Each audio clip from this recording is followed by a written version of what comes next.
मैंने कैसे शुरुआत की या स्कूल में थोड़ा सा दिमाग में था, तो हाँ, स्कूल में थोड़ा सा कहीं सोचा था, कहीं शायद पढ़ लिया होगा, कहीं सुन लिया होगा कि नहीं IAS ऑफिसर नाम की कोई चीज़ होती है।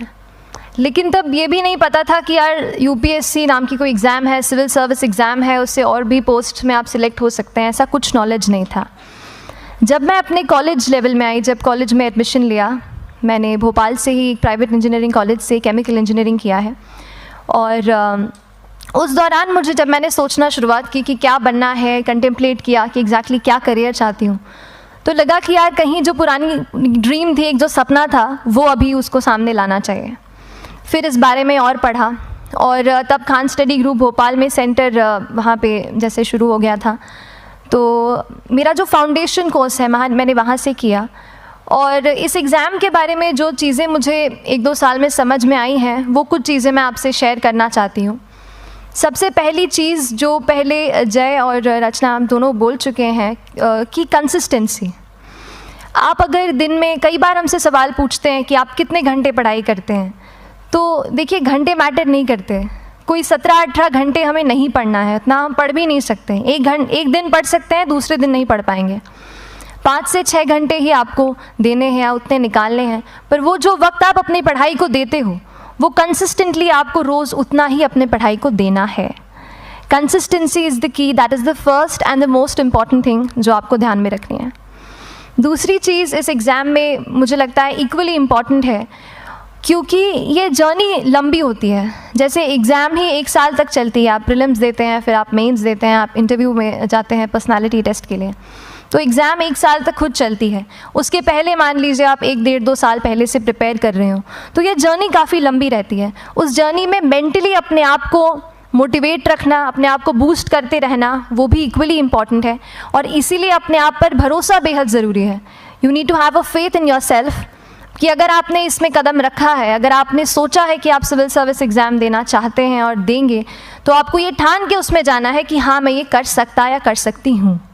ये एक अपना मोटिवेशन, अपने साथ एक फेथ, बिलीफ अपने ऊपर आपको हमेशा रखना है। कमिंग टू प्रेपरेशन की कैसे तैयारी करनी है, बहुत सारी बातें आप सुन चुके हैं कि आंसर राइटिंग में कैसे करना होता है, आंसर राइटिंग का स्ट्रक्चर कैसा होना चाहिए। तो मैं शुरू में सबसे पहले ये कहूँगी कि मेरे प्रिपरेशन का बेस 2 चीज़ें रहीं। पहला था करंट अफेयर्स। करंट अफेयर्स इसलिए मैंने उसी से शुरुआत की क्योंकि करंट अफेयर्स सबसे इंटरेस्टिंग पार्ट होता है। कई बार आपको हिस्ट्री कभी बोरिंग लगेगी, कई बार आपको लगेगा ज्योग्राफी इतना, कभी हर किसी के अपने अपने फेवरेट्स होते हैं। तो मुझे वो 2 सब्जेक्ट्स लगते थे कि यार इतना मन नहीं करता है, लेकिन न्यूज़पेपर्स और करंट अफेयर्स में जो भी नया चल रहा है वो मुझे हमेशा इंटरेस्टिंग लगता था। इंटरनेशनल रिलेशंस में क्या हो रहा है, क्या सोशल रियलिटीज़ हैं, कहाँ क्या हुआ, उसका क्या इम्पैक्ट पड़ेगा एडमिनिस्ट्रेशन पे और हमारी कंट्री पे, तो उसको आप अपना एक बेस बना सकते हो।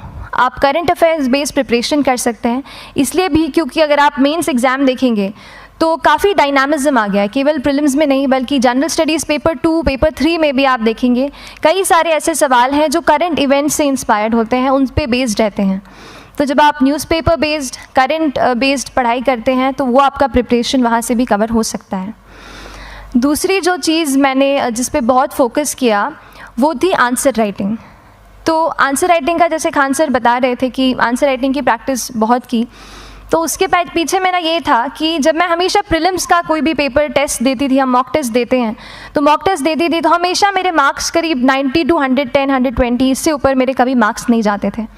तो मुझे हमेशा ये डर था कि यार प्रीलिम्स में कहीं मेरा कुछ, क्योंकि कट ऑफ भी इसी कुछ रेंज में जाता है, तो हमेशा लगता था कि यार कुछ गड़बड़ यहाँ ना हो जाए।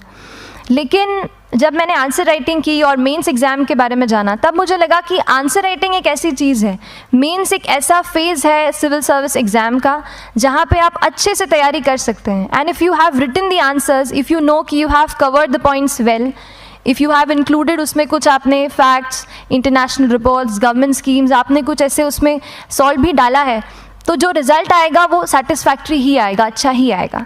तो मेंस एक ऐसा पार्ट है जिस पे आप काफ़ी बैंक ऑन कर सकते हो।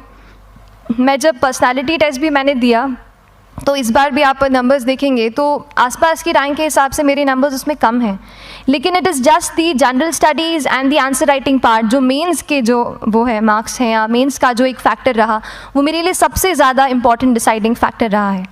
तो अपना एक्सपीरियंस यही बताऊंगी कि आंसर राइटिंग पे आप विशेष फोकस कीजिए।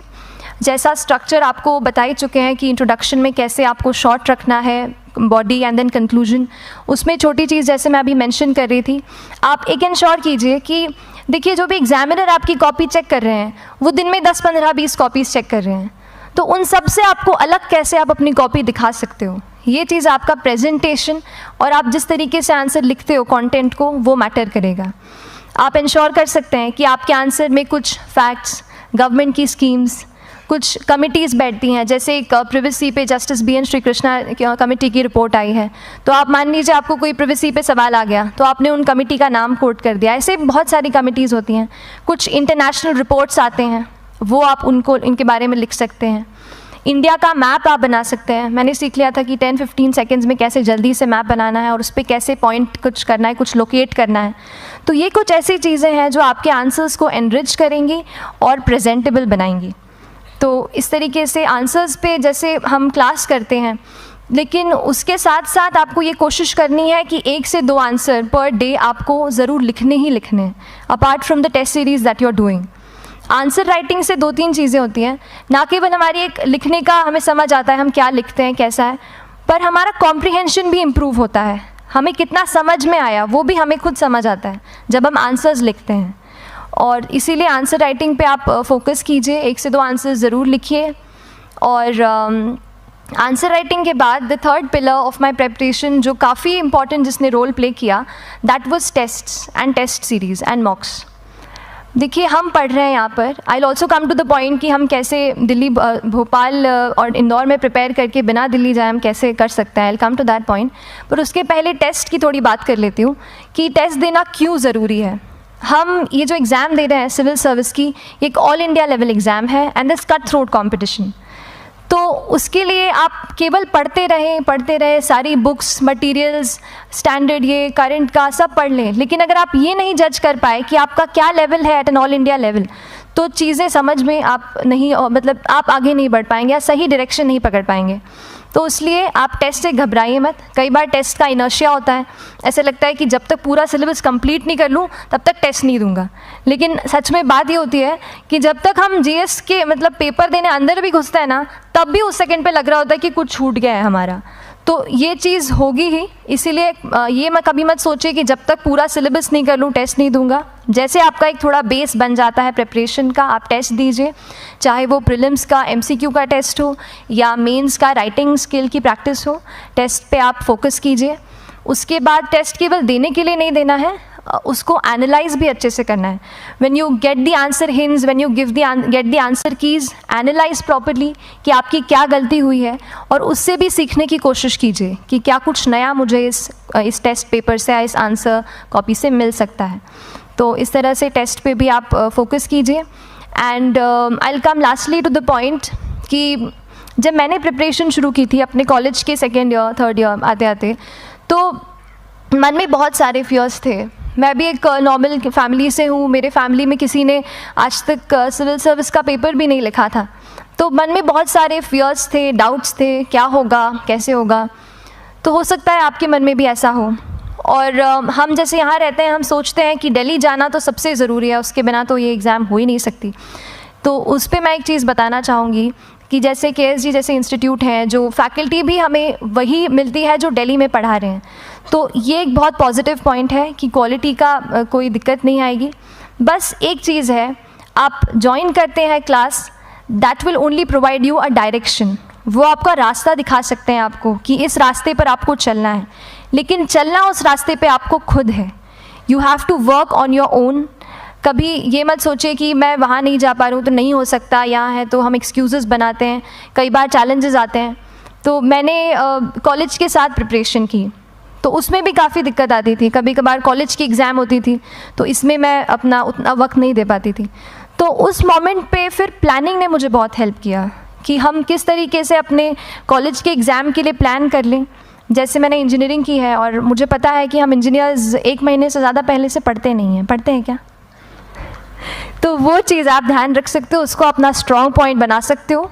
1 से 1.5 महीना जब exam is approaching, I use to plan my entire syllabus का प्रिंट आउट निकाल के I use to make my notes, उस तरीके से उसको मैं उसको संभाल लेती थी। तो whenever you are managing those things together, focus on planning, किस तरीके से आप एक माइक्रो प्लान बनाएं, अपना डेली एक प्लान बनाएं, वीकली टारगेट सेट करें और एक ब्रॉड विजन दिमाग में रखें कि ब्रॉडली आप मंथ्स में क्या कवर करने वाले हैं। अगर आप प्लानिंग अच्छे से करते हैं तो ज़्यादातर पोर्शन आपका वहीं से कवर हो जाता है। और